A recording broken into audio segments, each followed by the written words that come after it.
বগুড়ার কাহালুর আলতা গ্রামে পুকুরের পানিতে ডুবে ৩ শিশুর মৃত্যু হয়েছে। এলাকা জুড়ে চলছে শোকের মাতম। সেখান থেকে সরাসরি যুক্ত হচ্ছেন উত্তরাঞ্চলীয় ব্যুরো প্রধান চপ্পর সাহা।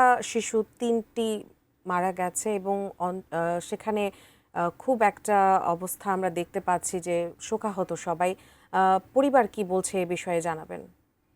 মারা গেছে, তার বাসার সামনে এসেছি এবং সেখানে তার মা খুব কান্নাকাটি করছে এবং তার তার শোকের মাতমে আপনার সবাই যেন আচ্ছন্ন হয়ে পড়েছে, এতটাই শোকাবিত হয়ে পড়েছে। এর এতটাই শোকাবিত হয়ে পড়েছে।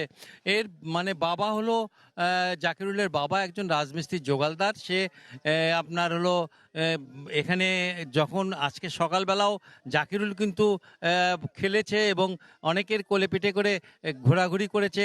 দুপুরবেলা করে সে হঠাৎ করেই আপনার হলো আপনার ওই পুকুরের পাড়ে যায় অভিশপ্ত।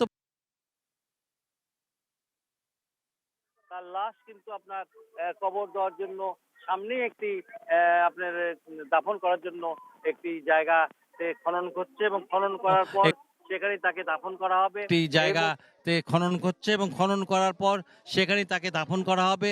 এই মুহূর্তে দেখতে পাচ্ছেন তার লাশ নিয়ে এসে তোলা হয়েছে এবং সেখানে আমরা একটু দেখার চেষ্টা করব যে যেখানে দাফন করা হবে সেই জায়গাটা দেখানোর চেষ্টা করব। ওই জায়গাটা আপনার হলো ওই সবুজে ঘেরা যে জায়গাটা আমরা দেখতে পাচ্ছি, সেখানে দাফন করা হবে এবং সেখানে মাটি খুঁড়ছে সবাই। আর মোটামুটি